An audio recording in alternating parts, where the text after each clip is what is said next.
Allt började 1957, inte med en skivstång utan ett våffeljärn i Halmstad. Där föddes Eleiko som idag är världsledande inom styrketräning. Från OS-plattformar till gym över hela världen används deras stänger och vikter för att göra lyft säkrare, tyngre och bättre. Och med fokus på kvalitet, hållbarhet och utveckling har Eleiko blivit ett namn som förknippas med styrka på allra högsta nivå. Det här är mer än utrustning, gott folk. Det här är verktyg som formar världens starkaste atleter och inspirerar människor överallt att nå sin fulla potential. Och idag ska vi få en guidad tur på Eleikos HQ i Halmstad.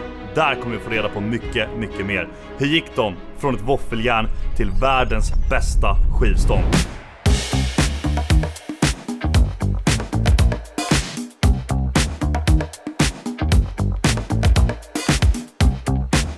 Hallå! Välkommen till Eleiko. Tackar, hej. Anna. Samuel, tjena. Samuel, tjena. Kul att ha dig här.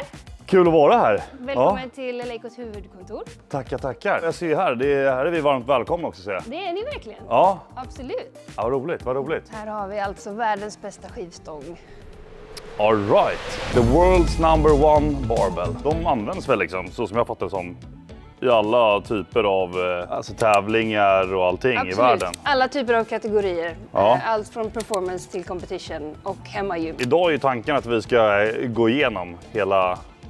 Exakt. Alltihopa. Hur allt började till vart vi är idag. Till vart vi är idag. Och till alla som kollar här nu och inte vet vad Eleiko är, liksom en liten snabbt här, så att folk hänger med. Vad är Eleiko? Eleiko är bäst på styrka. Vi är bäst på styrka och vi vill göra världen starkare. Jag har ändå tränat på gym här i 10 år. Jag är ändå ganska ärlig med vad jag tycker om produkter, alltså maskiner och grejer på gymmet. Ja. Jag har alltid faktiskt sagt det i alla år. Eleiko gör bäst grejer. Punkt slut. Så är det bara liksom. Det glädjer oss ju verkligen. Ja. Och nu är man här. Ja, precis. Så det är faktiskt jäkligt häftigt. För alltså, när jag tänker liksom på en skivstång, då tänker jag om en skivstång som skivstång. Men här står jag och kollar på ganska många olika skivstångar. Vad är liksom, är det stor skillnad mellan varje? Ja, det är det ju faktiskt. Och ni ska ju få reda på lite senare exakt vad det är som är skillnaden. Ja. Men det finns ju otroligt många detaljer och komponenter i en skivstång som gör att de då känns annorlunda. De jobbar annorlunda med kroppen, de håller på ett annat sätt. Okay. Så att det finns jättemånga anledningar till för att det faktiskt är skillnad. Okay. Och att vi kan vara stolta över att säga att vi tycker att våran är bäst. Ja, absolut. Ja, men det vågar jag hålla med om också. Jag är taggad på det här, det kommer nice. Kul. Det kommer nice. Vad roligt. Var börjar vi då? Nu ska vi in hit. Vi ska in hit, okej. Nu ska vi gå tillbaka i historien lite grann. Okej. Välkommen till historieväggen. Ja. Och då börjar allting här borta. Ja, med ett våffeljärn. Ja, det här, nu får du förklara. Ja, varför då undrar du? Det kan jag förstå. Ja, det är nämligen så att från början så gjorde företaget Eleiko mindre elektriska apparater. Värmeplattor, element och våffeljärn. Och under den här tiden så hade vi en man som jobbade i produktionen och han utövade tyngdlyftning. Men då kunde man inte ha en och samma skivstång under en tävling till exempel. Den böjdes och den bröts av på olika sätt. Och då tänkte han bara så här, kan vi inte snälla bara testa och förbättra skivstången i vår nuvarande produktion? För att se om vi kan göra den bättre. Och då hade vi en vd vid den här tiden som heter Tyra. Och hon sa att okej, vi testar och ser vad som händer. Och 1963 var första året som det genomfördes en tyngdlyftningstävling med en Eleiko skivstång. Behövde inte byta ut den, utan den höll hela tävlingen. Så att väldigt mycket av vårt hjärta ligger ju i tyngdlyftningen. Tyngdlyftningen är ju ryck och stöt och det är där vi har hjärtat från början och det är där vi fortfarande lägger väldigt mycket fokus. Vi har väldigt mycket atleter från olika landslag inom just tyngdlyftningen här på besök hos oss. Och sen gick vi vidare till styrkelyft. Kanske du är ännu mer bekant med? Ja, absolut. Sen har ju vi funnits så pass länge nu att det har hunnit hända väldigt mycket. Nu har vi ju klivit in på en helt annan marknad, även om tävlingsmarknaden, där är vi givetvis fortfarande väldigt starka och har stort fokus. Så är det just den kommersiella delen där vi liksom tar andelar nu. Och det här speglar ganska mycket vart vi är nu. För nu lägger vi väldigt mycket fokus på innovation. Vi har en väldigt stor produktutvecklingsavdelning där deras hjärnor bara kommer på otroligt många spännande grejer. Det är också där vi utför alla tester och tar fram helt nya produkter som inte finns på marknaden. Ja. Så personligen är det min favoritavdelning, för det händer så mycket spännande där. Runt hörnet här har vi då ett av våra aprilskämt. Så en kaffemugg som väger 8,5 kilo. Oj. Så att när man dricker kaffe, då får man lite extra bicepsträning. Oj jäklar! Ja. Ska jag testa den här då? Det tycker jag verkligen du ska. Oh shit, ja. Ja, den här är ju, den är ju stabil alltså. Ja, absolut. Satan. Ja, det blir ju liksom en hammer curve varje gång man ska dricka kaffe. Precis. Men den här var ju ascool ju. Så. Också ett liksom härligt tillfälle att faktiskt ha lite roligt. Ja, alltså visst. det behöver inte alltid vara superallvar utan det kan vara ett aprilskämt. Ja, visst. Ja. Jag gillar den. Ja. Men jag tänker liksom, när man ser allt det här och du går igenom liksom. För mig blir det så här, någonstans, hur mycket mer kan man utveckla liksom i en skivstång och allt det där? Känner man inte liksom att nej, men nu har vi nått nivån, det kan inte bli bättre. Förstår du vad jag menar? Ja, men absolut. Det är ganska många som säger. Men vi blir aldrig riktigt nöjda. Utan det finns hela tiden möjlighet att klättra och utveckla och göra det lite bättre och lite bättre. Så att lyfta den och använda den blir lite mer överträffad hela tiden. Okay. Det kunde bli bättre, för det är många som säger att skivstången, den är perfekt, vad kan ni göra? Ja. Vänta du bara. Ja, exakt. För nu ska vi inte spoila det här, men alltså, vad är det? Bara en vecka sedan tror jag. Släppte ni något nytt? Vi har en helt ny skivstång på marknaden. Ja, precis. Och den ser jag fram emot att känna och klämma lite på. Ja, det ska du absolut få göra. Ja. Givetvis. Okay. Och det ska ju Oskar få berätta lite mer om vad det är vi faktiskt har förbättrat där. Och det är mycket mer än man faktiskt kan tro. Okay. Ja. Så jag tänker att från det att liksom ha gått från våffeljärnet till vart det började, så ska vi gå in i produktionen och kika vilka produkter det är vi faktiskt gör. Och det faktum att vi har ju vår produktion här i Halmstad. Och det är många som inte vet, men det är en väldigt stor andel av våra produkter som vi faktiskt gör här. Och det är vi väldigt stolta över. Och det är också väldigt spännande just nu, för vi utökar produktionen för att kunna producera mer här i Halmstad. Så det här är HQ, alltså det stora? Absolut, precis. Så här har vi då vårt kontor och så har vi vårt sportcenter, produktion och också lagret. Där allting skickas ut i hela världen. Häftigt alltså. Absolut. Ja. Så det här är en speciell plats. Ja, visst.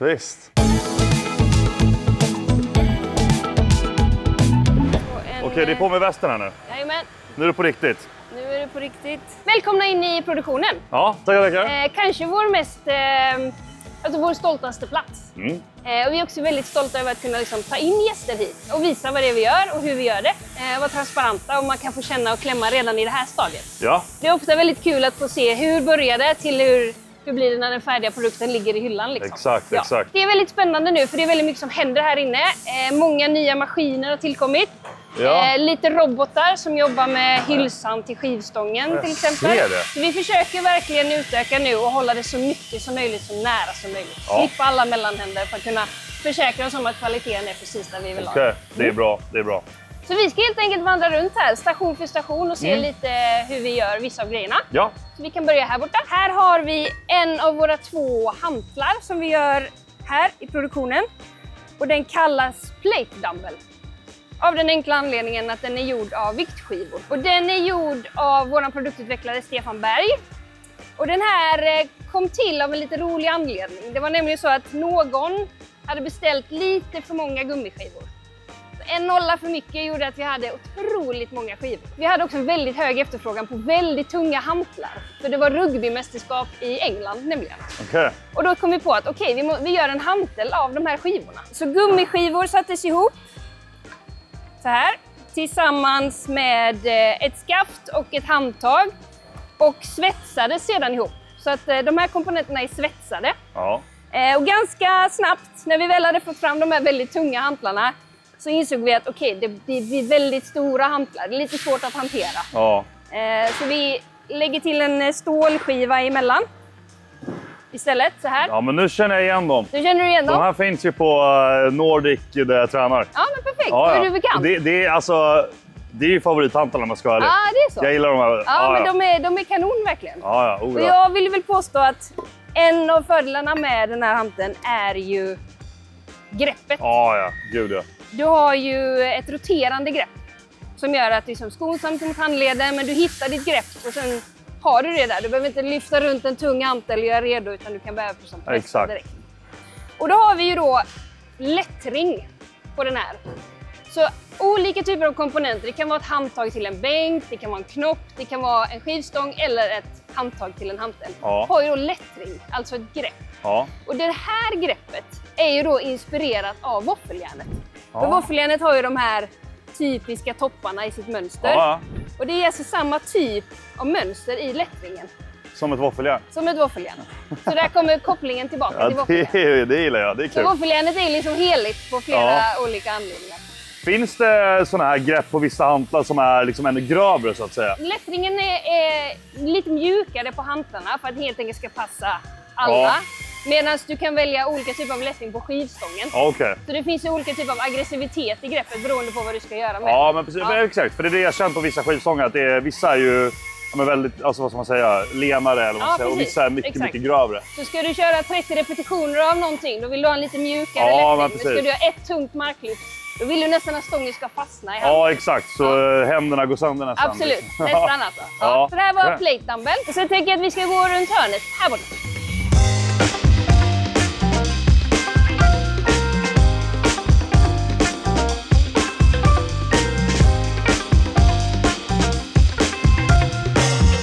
Vi kommer till nästa svetsstation. Här har vi Martin som står och jobbar med våran öppen bar.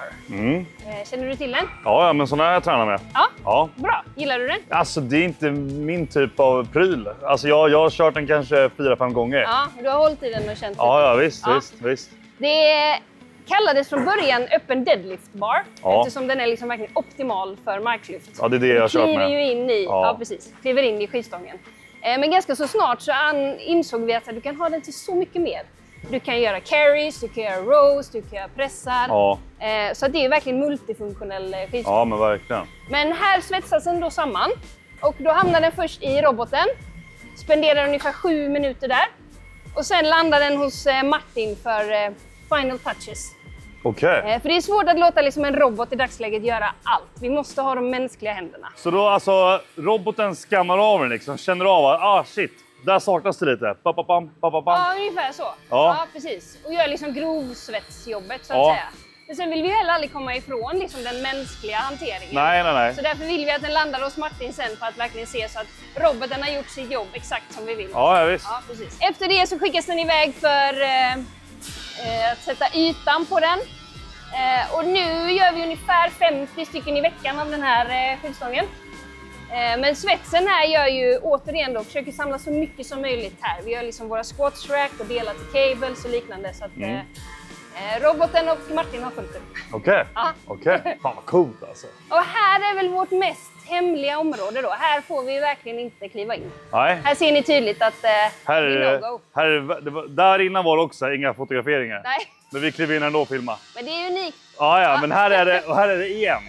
Då vet vi. Här är liksom alla nya produkter som kommer till. Okej, så det är hemligheter där på riktigt. Här är liksom hemligheter på riktigt. Ja. Så vi passerar.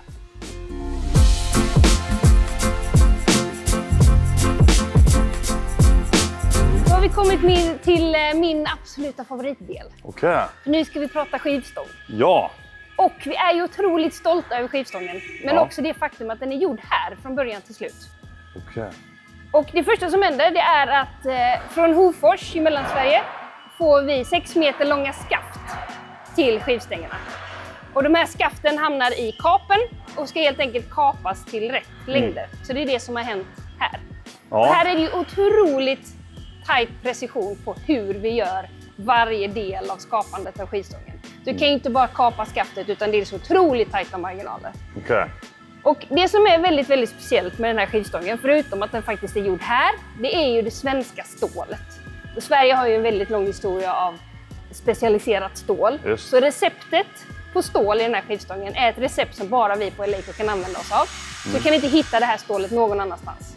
Så det är svenskt stål och det är återvunnet, 97% återvunnet stål. Så det är verkligen ett unikt typ av stål. Och vi får då ett väldigt hårt stål som håller, men vi får också en flexibilitet. Och det kan du säkert känna om du gör en riktigt tung knäböj så känner du svikten i skivstången. Så här har vi alltså kapat och vi har rätt längder. Och nu vill vi ta fram vad vi brukar kalla för då the Eleiko feeling. Och det är just känslan i skivstången som är hela skillnaden. Och nu ska vi alltså skapa det här greppet då som vi pratar om. Just det. Där vi plockar inspiration från våffeljärnet. Ja. Så det ska vi gå runt hörnet och kika. Okej, så nu blir det återigen våffeljärnet här. Jajamän, det kommer tillbaka. Absolut.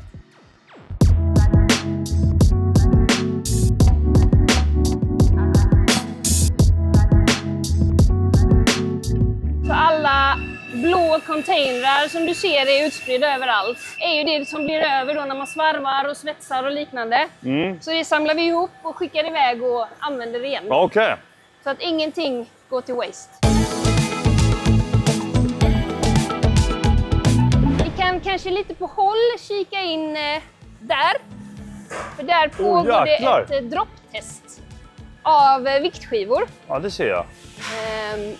Och testerna är ju verkligen en jättestor del av att ta fram produkterna. Ja, och vi gör otroligt mycket mer tester än vi kanske egentligen behöver. Ja. För att försäkra oss om att när vi skickar ut dem, då ska de hålla. Ja. Så att det är ju en bråkdel då av vad en skiva går igenom innan den skickas ut på marknaden. Men alltså den där bara, den kör sig själv bara där? Den bara står och står Non-stop. och står. Non-stop i liksom dygn. Beroende på vilken fas vi är i testningen. Så ska det ju då göra ett x antal dropp under en viss tid. För att se vad som har hänt på den tiden. Okej. Man kan testa golvet också till exempel. Olika saker, så hur många gånger klarar den en stöt så. Okej. Så att, ett exempel av många tester. Okej, nu ska vi snacka lättring då. Ja. Och lättring är alltså greppet. Just och det kan man göra på 2 olika sätt. Man kan skära in den. Det gör vi till exempel när vi har ett rör handtaget till hanteln. Då har vi 2 stycken trissor som vi skär in i röret. Ja. Men i skivstången så pressar vi lättringen. Så vi har lite mindre trissor, de här, som pressas in i skaftet. Vi liksom gjuter in lättringen, vilket gör då att den faktiskt består. Och det finns fler än vi som gör lättring på det här sättet. Men det unika här är att vi gör max 3 skivstänger med samma trissor. Sen byter vi dem till nya. För att lättringen ska vara exakt likadan på varje skivstång som du stöter på, vart du än är. Okej.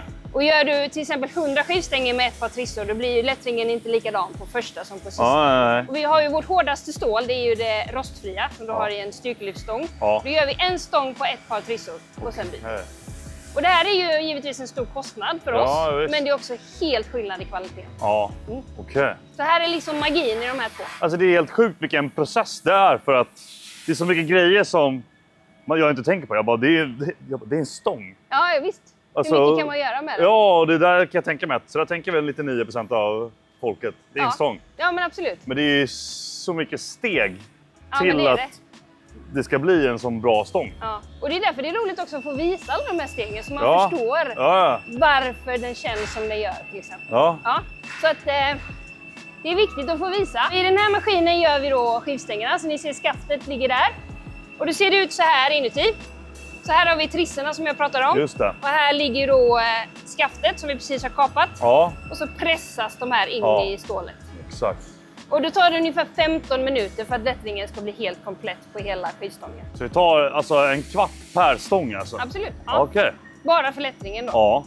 Så att, det är en lång process, det är det. Och då har vi som sagt 3 olika typer av lättring.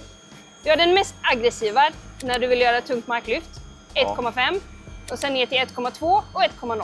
Okay. Så beroende på vad du vill göra med skivstången så ska du välja den med rätt lättring för det ändamålet. Så då skickar vi in skaftet här, där ser vi det råa skaftet, in i maskinen och sen 15 minuter senare då kommer de ut så här. Och här kan man nästan förstå att vi liksom gjuter in lättringen. Ja, så här är de alltså från början alltså? Ja, precis. Det här är inte Eleiko Feeling ännu.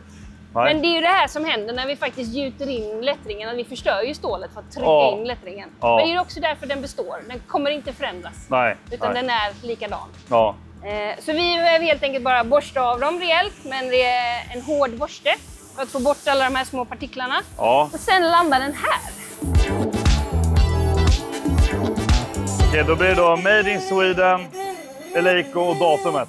Exakt, precis. Vi kan se, här har vi Eleiko-loggan, dagens datum, Made in Sweden. Då är den här stången också IPS-certifierad, vilket betyder att du kan tävla i styrkelyft med den här stången. Och så ett serienummer. Det här serienumret gör att vi hela tiden kan följa varje skivstång. Vem var här och satte den samman, vart hamnade den till slut och hela tiden kunna följa hela processen. Så nu kan du känna, nu börjar det närma sig Eleiko Feeling. För det är den här du vill marka med. Ja, precis. Ja, det här är ju bra. Och den här alltså. kommer ju perfekt fastna i handen utan att slita upp dig. Liksom. Ja, det är så bra. Det är en god känsla. Ja, verkligen. Och sen ska vi vandra ner hit.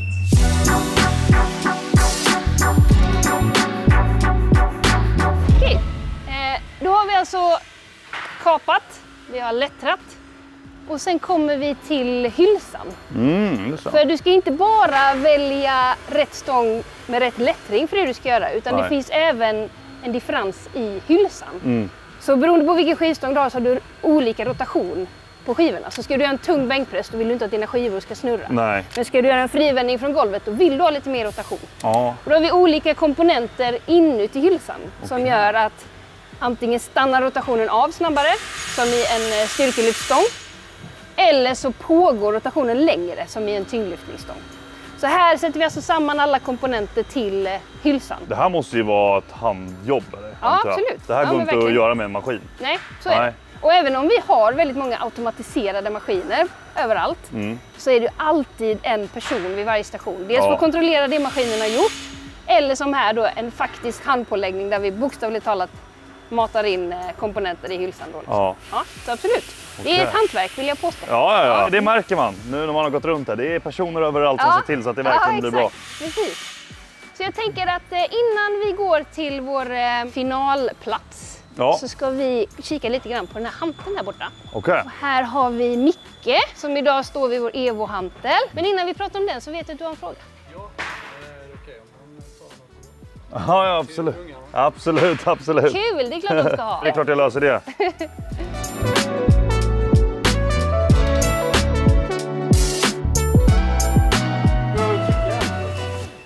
Ja, okej. Ja, precis. För detta är ju en pressad hantel till skillnad från den som vi tittade på tidigare som var svetsad. Jag vet inte om jag har sett någon sån här tidigare. Nej. De här är ganska nya eller? De har funnits Nej, de har funnits ett tag. Okej. Ja, absolut. Varför har inte jag sett den här på något film då? Nej, det beror nog på de gymmen du väljer att gå på kanske har valt den andra. Ja, men alltså vilka typer av gym eller vad ska man säga? Vilka är det som köper de här? Ja, alltså alla vill jag påstå, men absolut high performance. Alltså stora fotbollslag i USA eller de här... För de där hantarna du visade i början, ja då har jag antar att de är mest poppis eller? Ja, alltså nu ligger de på ganska jämn plats de här två. Ja, absolut. Ja. Den här hanteln kan du ju då få med customized, alltså skräddarsydd och sätta din logga på till exempel. Det kan du inte på den andra, alltså det är något som lockar väldigt mycket. Så detta är alltså en pressad hantel till skillnad från den svetsade. Och den här kan man få både med roterande handtag och ett fast. Ja. Och då pressar vi hanteln. Okej, så nu ska det inte bli en roterande här alltså? Nej. Och hur många ton pressar du då denna lilla hantel? Denna pressar på 12 ton ungefär. 12 ton?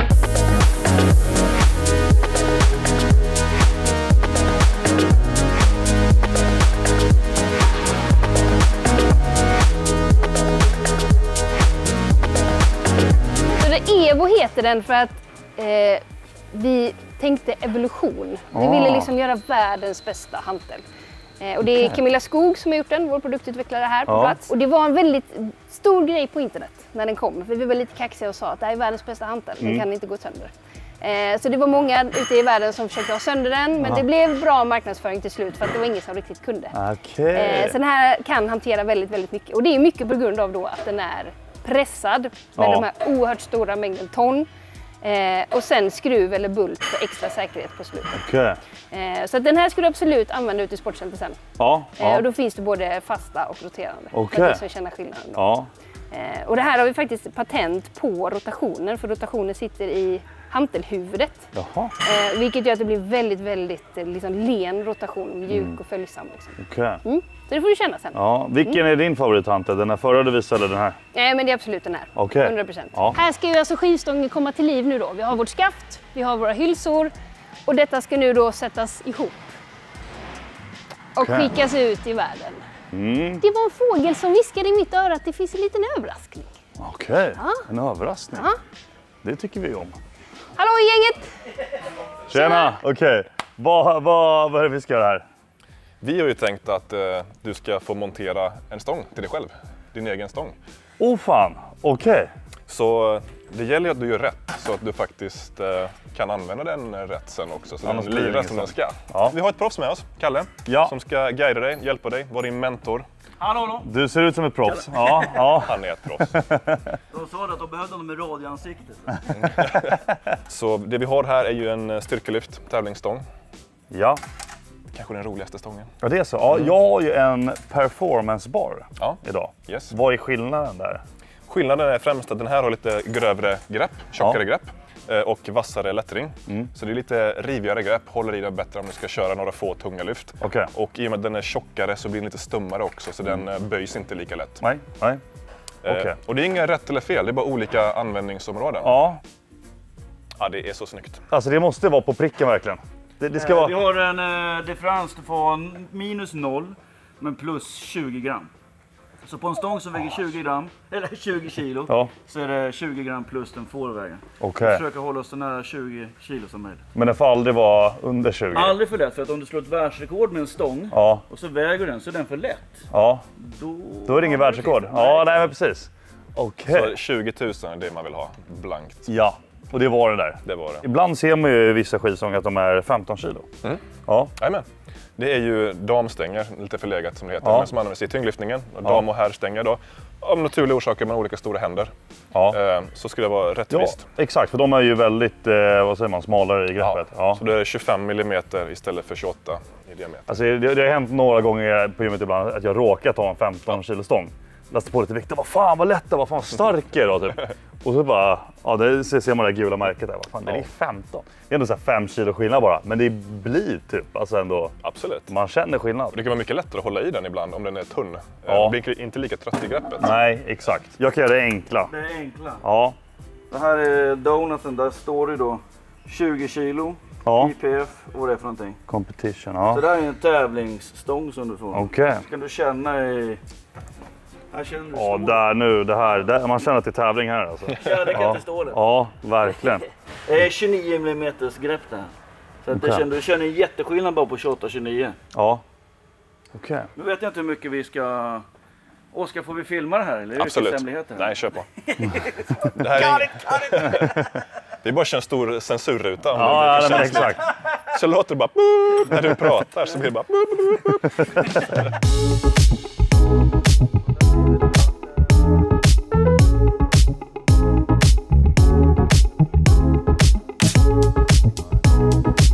Kan du få ta på den hylsan på det greppet? Jaha, okej.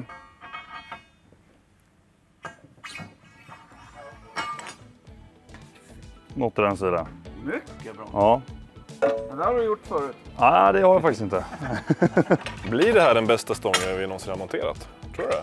Ja, men det kan det nog vara. Hoppas vi. Den bästa stången du har monterat? Ja, jag tror jag det. Bästa och enda. Och sen får hålla det här på plats så muttrar vi. Och då får du hålla för... Okej, ja.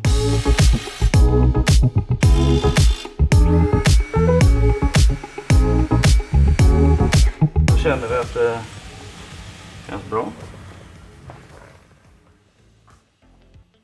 Vad händer om det inte känns bra här då? Får man plocka bort allt då? Eller är det för sent? Nej. Det är aldrig för sent att rädda en stång om det inte är något fel. Det kan vara fel i dimension på grepp och så. Men det är sällan det blir fel här. När du jobbar? Ja, för jag sätter ihop en färdig produkt kan man säga. Ja, okej. Eller vad menar du med... Ja, det flög över det blir aldrig fel när du står här. Nej. Alltså, det kan ju till och med vara så att vi har en liten special edition på... Okej. Det är en Eleiko V2 här. Precis. Ska jag inviga stången här nu då? Japp. Oj. Den här är bra. Du känner att det är 20 000 gram, va? Det är varken mer eller mindre. Ja, det känns bra. Ja. Det känns bra. Men nu ska vi ju kontrollera den, att den håller måttet. Okej. Och då lägger vi den här. Vi litar inte på Kalle, så hans jobb måste alltid kontrolleras. Okay. Kontroll, det gör Ella. Ja. Det ska göras av någon annan som inte är partisk då. Så det gör vi med alla stänger. Helt enkelt kolla så att allting är rätt innan vi skickar ut dem. Men alltså kolla så att den väger som den ska, eller vadå? Precis. Ja, så att den är att den snurrar som den ska, att lättringen är som den ska, att glappet är som det ska. Okej. Det är ju tråkigt om vi har en kund i Japan som precis har fått sin stång och så tycker han att ena sidan snurrar lite dåligt. Ja. Stämmer det? då får vi antingen åka dit eller skicka tillbaka stången för att kolla det om vi inte gör det här. Men då kan vi ju kolla upp nu att när den lämnar vår fabrik, då var båda sidorna det här och det här värdet. Så den var som den ska. Så någonting har hänt på vägen, eller vad det nu kan vara. Så det är en kvalitetskontroll helt enkelt. Okej, det är sådana här instrument och grejer. Precis. För jag tyckte ju du kontrollade den rätt bra där. Med vågen och grejer. Men det är, okej. Alltså det är så mycket grejer alltså på en skivstång. Jag sa det förut, jag tänker bara att det är bara en stång. Liksom. Hur mycket grejer kan det finnas? Alltså, i sin enklaste form så kan du ha bara en stålpinne och det funkar. Sen kan du göra det mer avancerat om du vill. Ja, hur mycket mer kan man göra en stång avancerad än det här? Det är det som är lite häftigt nu, att vi lanserat de nya stängerna. Ja, jag har hört det. Vi hade ju en världsledande produkt, men Eleiko nöjer sig inte med det. Utan går det att förbättra den produkten så gör vi det. Och det är väldigt häftigt. Kärleken till stålet här är väldigt stark. Ja, det förstår jag. Och det är väldigt roligt. Vad tycker du om de nya sångerna? Det är en jättebra stång. Ja. En jättebra stång. Okej. Jag skulle säga världens bästa. Men innan den stången, då var ju Eleiko också världens bästa. Så är det. Ja. Blir den godkänd? Ja. Ja, vilken tur. Pinsamt annars. Ja, men fan vad schysst alltså. Så mycket PBs på den här kommer ske. det förväntar vi oss. Ja. Det blir en uppföljning sen. Ja, men verkligen. Ska hon signera då att hon gjorde kvalitetskontrollen? Granska Kalle. Nu är den helt klar. Nu är den helt klar. Nu är bara slita med hälsan och träna tungt. Ja. Ät och sov bra. Ja, exakt. Ja, det ska jag göra.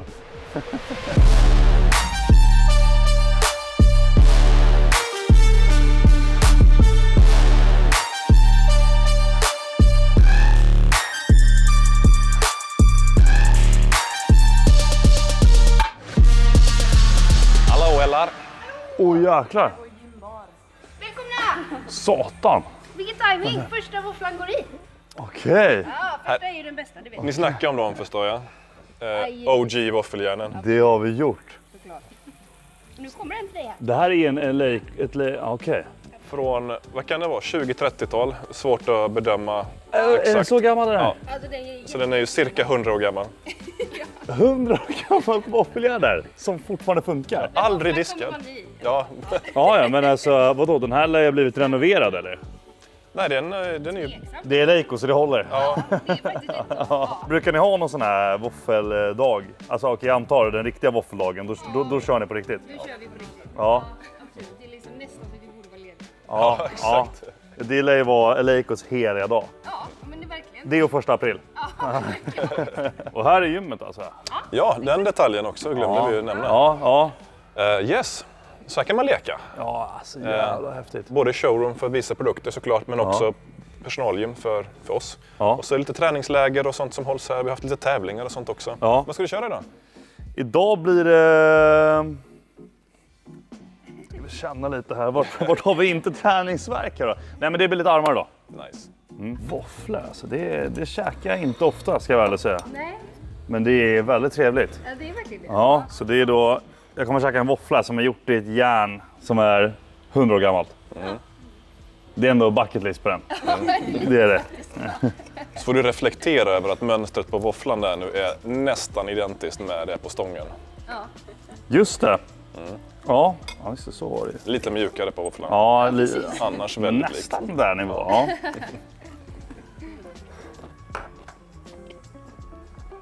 De här var bra.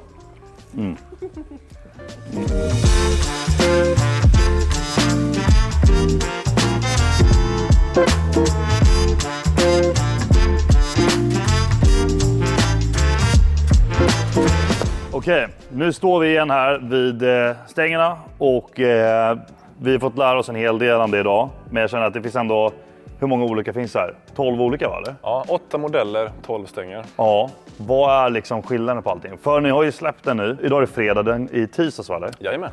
Så, och det är väldigt stort, Det antar är jag. jättestort. Vi har jobbat i 4 år och 11 månader med detta. Åh jäklar! Men vem räknar? Nej, och det är den där stången som jag har där nu. Det är den helt nya alltså. Yes. Så jag är en av de liksom första som har den här. Det är du. Du är en av de väldigt få som ens har känt på den. Absolut den första som har monterat sin egna. Okej, ja men det är jävligt nice. Berätta, vad är skillnaden? Återigen, för mig och för många är det lite stång som stång, vad fan liksom, och allt vad det är. Så det är klart man känner lite skillnad på greppet och sådär. Men det finns ju massa andra saker också. Jajamän. Om man ska ta det från början så har vi olika stänger för olika användningsområden. Och då ska de ha lite olika egenskaper. Om vi tänker att du är en tyngdlyftare, som det som pågår där på skärmen, lyfter saker över huvudet, som på OS, då vill du ha en tyngdlyftningsstång som gör det lättare för dig att genomföra det. Och då vill du ha en stång som är ganska flexibel i greppet, så att när du skickar på den så flexar den lite och du får hjälp av det, så det blir lättare att skicka upp den. Du vill att hylsorna eller greppet ska rotera väldigt fritt, så att när du kör ett ryck så här så följer det med mjukt och fint. Skivorna roterar, så det är inte det som blir begränsande. Och så vill du ha en lättring som är lagom vass, så du får bra grepp men inte så att det sliter sönder händerna på dig. Och då åstadkommer man det helt enkelt med olika konstruktion. Så vi har tyngdlyftningsstänger, dam och herr. Så vi har en tävlingsvariant av den och så har vi en träningsvariant. Som är lite nertonad i hur vasst greppet är. För det är en sak, om du ska maxa på tävling, då vill du ha ganska vasst grepp så här. Men om du ska köra dag ut och dag in på gymmet, då pallar du inte för det gör ont till sist. Ja, precis. Och så har du ytterligare då performance-varianten som är ännu lite mer nertonad för lite mer generell gymträning om du ska köra ett annat också. Exakt. Men de är alla lite tyngdlyftningsvarianter. Böjliga, snurrar mycket. Om man å andra sidan har styrkelyft på andra sidan av spektrat, du ska lyfta tungt 2 gånger, då har vi ett styrkelyftstänger. De är tjockare i greppet, de är 29 mm då och har väldigt grov lättring. För att ge bättre grepp helt enkelt. Och du tänker dig att du håller i, ska dra ett marklyft och du vill inte att det ska släppa, utan det ska vara vasst grepp. Man ser ju till och med bara skillnaden liksom. Ja, visst. Så roterar de lite mindre så att de inte blir wobbliga. Om du tänker att du bänkar och så vill du inte att det ska börja skaka liksom, så här, för det snurrar för mycket. Så de är ganska stumma i sin rotation så det blir stabilt. Och så har vi här en kombination mellan de båda. Du ser inte ut som du håller på med crossfit, men det finns många som gör det. Då vill man göra lite av det ena och det andra. Kör lite vändningar här och lite bänkpress där och fram och tillbaka. Så vill man ha en stång som kan göra allt. Så det här är en hybridstång, en kombination. Som har både nållager och bussningar, det vill säga nållager som är tyngdlyftningsstänger, bussningar som är styrkelyftstänger. Så den kombinerar båda egenskaperna. Så du ska kunna göra allting helt okej med den. Så det är en typisk crossfit-stång. Men alltså här, 10 kilo? När använder man den? Det är en teknikstång för nybörjare eller om du bara vill öva teknik. Och ändå vill kunna använda stora vikter för att få samma förhållanden. Så då är det mycket lättare om startvikten på stången är lägre. Ja, just det. Så där, kortfattat, har vi olika modeller för olika behov helt enkelt. Gemensamt för alla de här då är den nya generationen att vi har gjort dem otroligt mycket mer hållbara. Ja, exakt. Vi pratade lite här nu när vi käkade våfflor här nu. För ni testar ju ganska överdrivet. Så att det verkligen ska hålla allt vad det är. Jag sneglade in lite där och såg att det var grejer som droppades och allt vad det är liksom. Hur länge håller en sån här? För jag har alltid fått höra i alla år. Köper du en Eleiko skivstång så håller den hela livet. Gör den det? Den gör det. Den håller längre än så också. De är ju gjorda för att en livstid av otroligt mycket slitage. På ett liksom, högtrafikerat gym.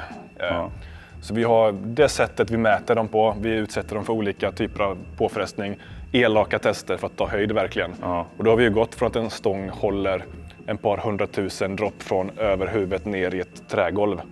Det är typ det elakaste du kan göra för en skidstång. Det mesta användningen är ju bara bänkpress och knäböj och sånt. Ganska skonsam användning. Men vi har räknat på det allra värsta. Då har vi gått från några 100 000 släpp hållbarhet till över 2 miljoner utan att den går av.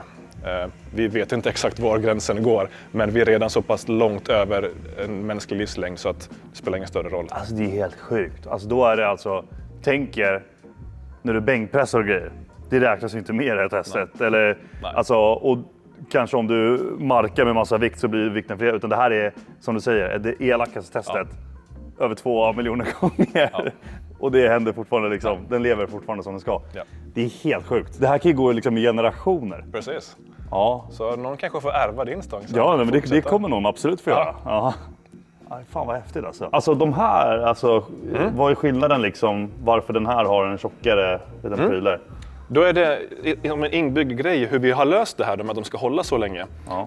Så har vi helt enkelt flyttat vikt från insidan här och lagt på det där. Då har man flyttat tyngdpunkten in mot mitten. Då är det mindre krafter som agerar här ute och det är väldigt elakt mot stången. Ja. Så ju mer man kan flytta tyngdpunkten in dit, desto längre håller de. Ja. Och den här då som var då en crossfit-stång som ska släppas väldigt mycket med typ bara ett par tior på massa gånger. Då är det den tjockaste flänsen som vi kallar det här. Ja. För att flytta mest massa dit så det blir mest hållbar för det. Ja. Men en styrkelyftstång till exempel på tävling, den släpps ju aldrig så. Den behöver inte klara det på det sättet. Då är det istället prioriterat att ha den här så tunn som möjligt så du får på så mycket skivor som möjligt. Ja, för att det blir det som blir begränsningen. Ja. Och så har man då tyngdlyftningsstänger någonstans mittemellan.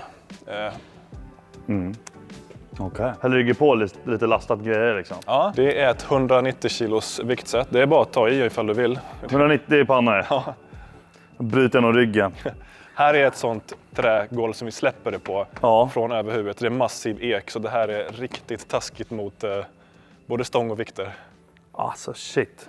Det är inte sånt man har i gymmet. Där har vi gummimattor oftast. Och det är det elakaste testet vi kan göra för att se hur länge det håller. Ja, så som jag fattar det som så används ju Eleikos alltså stänger och vikter och allt möjligt i alla typer av tävlingar.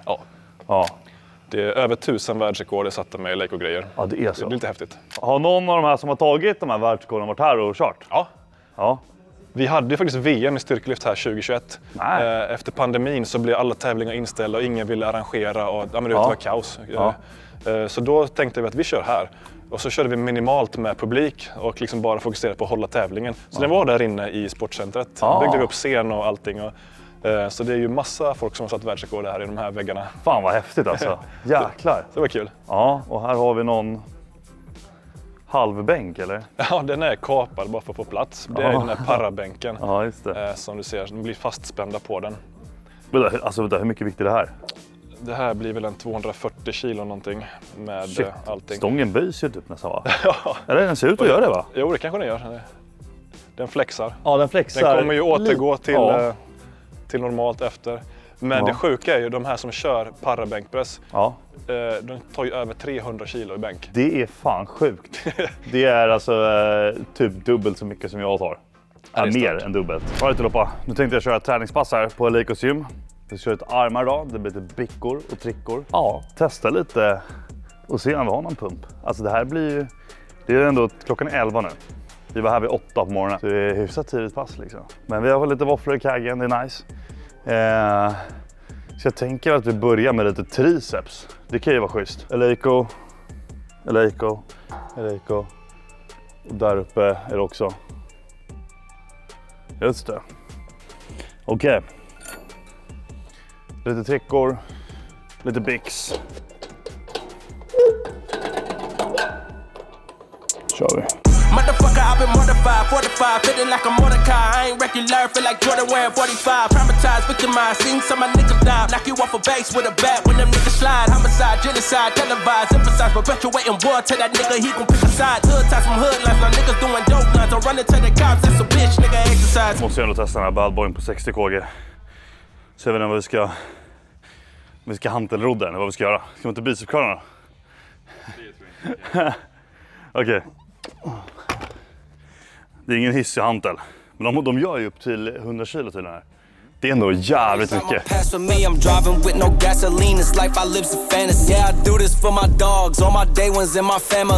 jag körde ju rygg igår. Så det här ska inte jag göra. Men det är bra, när jag gjort det. Life gon' live through them and find up in any tragedies. I hope y'all understand this shit got bigger cause it had to be. I always knew I had it, but just not at this capacity. I recognize the gravity.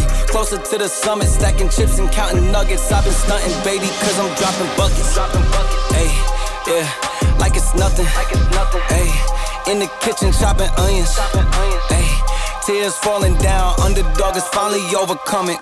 Cause I'm dropping buckets. All right, Tony. Blir lite bigs and tricks.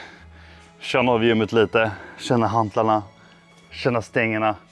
Jävligt schyssta grejer. Alltså det här är ju helt ärligt, det är drömarbetsplatsen. Alltså det är helt sjukt. Du har det här gymmet du kan träna på din lunchrast. Det är helt insane faktiskt. Det finns ju inga bortförklaringar egentligen. Men nej, jävligt nice. Fick lite god pump. Nu vill tanken att vi ska försöka hitta lite kalorier och smälla i oss. Och sen ska vi hämta stången. Vi är på väg och ska käka lite lunch här nu. Då gick jag förbi ett rum här där jag såg. Här är det ju massa gamla, eller massa, men det är otroligt gamla grejer. Det här ser man ju, den här är ju använd. Har de här kanske varit med i någon typ av mästerskap? Jag vet inte, jag har ingen aning. De är ju använda, det ser man ju. Och typ om vi kollar här. Det är ju otroligt gamla prylar. Old school-hantlarna. Och de här. Det var ett gym, vad hette det? Det här gymmet låg på Söder. Tyvärr gick de i konkurs under corona. Jätte old school. Ni vet vad jag tänker på. Om det är någon som vet, kommentera. Jag har filmat typ 2 gymvideos härifrån. Jättenice gym. Tyvärr finns de inte kvar. Men de hade typ såna här där. Jävligt nice. Gamla vikter här. Jävligt coolt. Det är vissa gym som fortfarande har kvar de här. Än idag. De har hållit liksom. Fan vad sjukt att se att det liksom är Eleiko brandat det här. Shit, de hade ju element och grejer. Men det är så jävla sjukt. Man tänker med typ så här vissa brands. Var inte det typ så här Lamborghini och Ferrari? De gjorde typ så här gräsklippare och traktorer och skit. Lamborghini var med Lamborghini. Ja. Med traktorer. Traktorer var det. Ja, men det är ändå så här, det är ändå likt. Med ett våffeljärn till en skivstång. Det är ganska långt ifrån varandra. Men det är det, våffeljärnet har ju ändå spår av sig i en skivstång idag. Det är det som är det sjuka. Det är häftigt.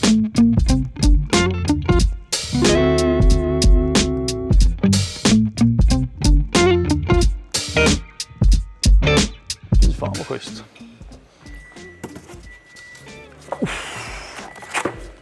Satan vad schysst. Vad händer? Alltså, vad är det för service? Ja, någon biff här med lite på... Eleiko alltså. Okej. Och lite potatismos.